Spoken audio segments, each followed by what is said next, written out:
Assalamualaikum warahmatullahi wabarakatuh. Buat kalian yang lagi pusing mikirin pinjol legal kayak Aku Laku, Kredivo, atau yang sejenisnya, udah nyerah, udah ngerasa nggak sanggup bayar lagi. Nah, ini pas banget nih. Di sini gue kasih tahu ya beberapa fakta penting yang wajib banget lo tahu dan pahami mulai sekarang. Nah, banyak dari kita yang cuma percaya sama halusinasi atau ketakutan diri sendiri. Padahal ada aturan dan fakta lapangan yang bisa jadi penyelamat kalian. Nah, jangan sampai langkah-langkahnya itu jadi kalian makin terjerat.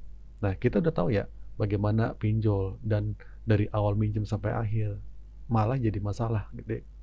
Regulasi aturannya kita udah paham, tapi khusus buat kalian yang baru telat bayar atau udah menyatakan diri nggak sanggup, kalau lu nggak paham ini, bisa-bisa lu makin terpuruk dan hancur lebur sama pinjaman online. Nah, catat baik-baik ya.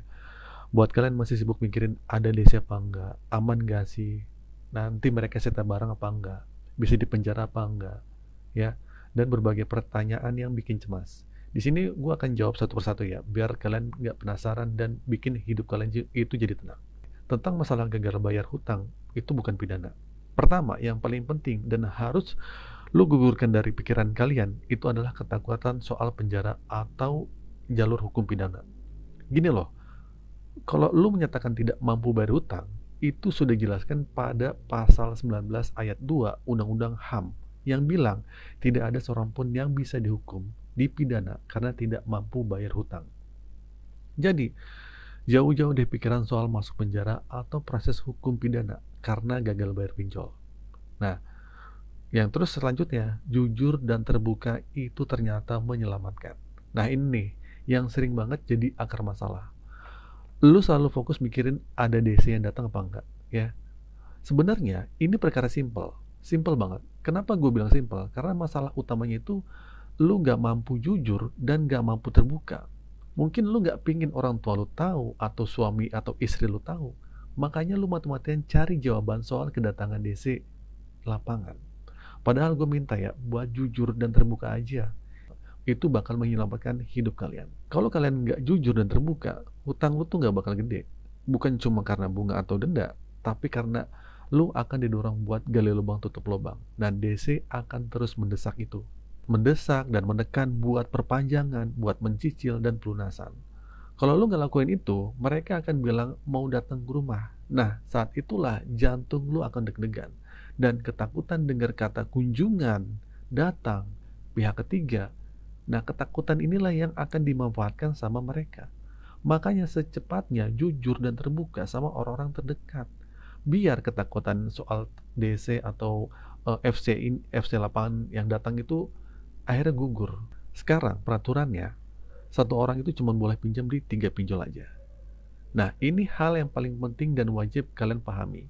Nah, satu orang cuma boleh pinjam di 3 pinjol. Nah, ini tertuang pada POJK nomor 19 tahun 2023. Aturan ini wajib dipatuhi oleh penyelenggara pinjol dan pelaku usaha jasa keuangan. Jadi, kalau lu punya pinjaman lebih dari 3 aplikasi sejak Januari 2024, coret aplikasinya dan laporkan ke AFPI atau langsung ke OJK. Simpan bukti pelaporan lu dan lihat apa jawaban mereka nanti. Karena AFPI sendiri cukup geram dengan banyak kasus gagal bayar. Sekarang kita buktikan ya, apakah POJK nomor 19 ini benar-benar jalan atau enggak. Ini bukan aturan baru. Ini adalah aturan berdasarkan Fintech Data Center atau Pusat Data Fintech Lending yang seharusnya sudah digunakan sejak 2019. Fintech Data Center ini jadi patokan buat pinjol sebelum mencarikan dana ke calon nasabah, supaya mereka perhatian banget kemampuan nasabahnya buat balikin dananya. Jadi, jangan mau disalahin sepihak.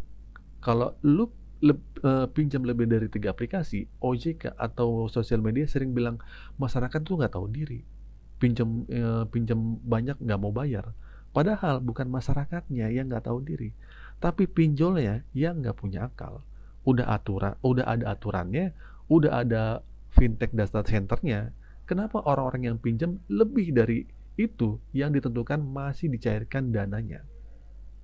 Oke, gue tahu ya, lu pinjam dalam keadaan terdesak, butuh dana instan atau darurat. Tapi ada juga yang sengaja pinjam buat kejahatan. Nah, kasus buat lu yang di channel ini, jangan mau diperbodoh. Kalau lu dicairin lebih dari 3 aplikasi, itu bukan salah kalian. Itu salah penyelenggara pinjolnya. Udah tahu ada batasan 3 aplikasi, kenapa masih bisa dicairkan? Mereka sengaja banget mencairkan dana ini supaya lu makin terjerat dan gak bisa keluar dari lingkaran setan pinjol ini. Padahal kalau memang pinjol itu mau dibantu, 3 aplikasi saja aja udah cukup buat satu orang. Nggak usah sampai 10, 15, 20, tapi nyatanya tetap dicairkan. Terus tentang masalah pinjol itu cuma bisa akses ke kamera, mikrofon, dan lokasi. Ini juga penting banget. Pinjol itu boleh melakukan akses kamera, mikrofon, dan lokasi. Di luar 3 akses ini, pinjol itu ilegal namanya. Ini kata OJK dan FPI ya. Nah, ini jadi pembeda antara pinjol legal dan ilegal. Kalau ada pinjol yang aksesnya ke luar ketentuan tadi, itu ilegal. Misalnya pinjol, lu pinjam ke legal, pas lu download aplikasinya, dia akses ke semua kontak, login panggilan atau email lu, itu ilegal. Meskipun pinjolnya itu legal. Kalau aksesnya nyeleneh kayak gitu, lu simpan buktinya, jangan mau dibodohi atau digertak. Kalau pinjol legal, bilang kami akan hubungi semua kontak Anda, pertanyakan aja. Setahu saya ya, OJK membatasi akses kontak. Dari mana Anda tahu lokasi saya? Pancing mereka dengan pertanyaan kayak gitu. Jangan cuma diem, ya. Tindak aja pinjol-pinjol seperti itu. Nanti yang sengsara dia lu sendiri. Ya ingat ya, telat sehari aja udah dibebankan sama denda. Belum lagi bunga, belum lagi biaya admin. Ya, pikirin baik-baik. Jangan cuma fokus aman atau enggak, ada DC atau enggak. Tapi aturan ini penting lu abaikan. Ya, jelas pinjol itu nggak peduli sama aturan ini. Yang terakhir nih, jangan percaya lagi sama aturan yang bilang wajib nagih 90 hari. Setelah 90 hari katanya dianggap lunas dan hangus. Itu nggak ada. Aturan itu muncul bersamaan dengan peresmian AFPI OJK dengan aturan peer-to-peer lending. Awalnya bilang wajib nagih 90 hari, tapi di bawahnya ada tambahan. Setelah 90 hari, hutang bukan lunas atau hangus, melainkan pinjol masih bisa menjalin kerjasama dengan pihak ketiga atau lawyer. Nah, buat aturan penagihan kredit, lu cek di Google aja POJK nomor 22 tahun 2003 tentang aturan penagihan kredit terbaru. Pahami semuanya deh. Dan yang paling bikin takut juga adalah penyebaran data di luar kontak darurat. Nah, sesuai POJK nomor 19 2023, itu cuma bukan mengkonfirmasi keberadaan itu cuma buat mengkonfirmasi keberadaan debitur. Kalau debitur itu nggak bisa dihubungi, bukan sasaran buat penagihan. Dan sebelum nomor itu disetujui sebagai kontak darurat kalian, pihak pinjol harus menghubungi pemilik nomor tersebut buat diminta persetujuan dan konfirmasi, dan itu pun harus didokumentasikan. Jadi, nggak ada cerita penyebaran data ke sana ke sini. Kalau lu nemuin hal itu di lapangan, simpan buktinya, ambil keputusan yang paling tepat, minta desanya datang ke rumah, bayar berhadapan langsung, dan pertanggungjawabkan perbuatan mereka. Jangan ada lagi yang nanya, ada DC, ada DC, ada DC apa enggak. Hidup lu tuh bakal capek, dan masalahnya nggak akan selesai kalau pertanyaan lu masih seputar itu terus.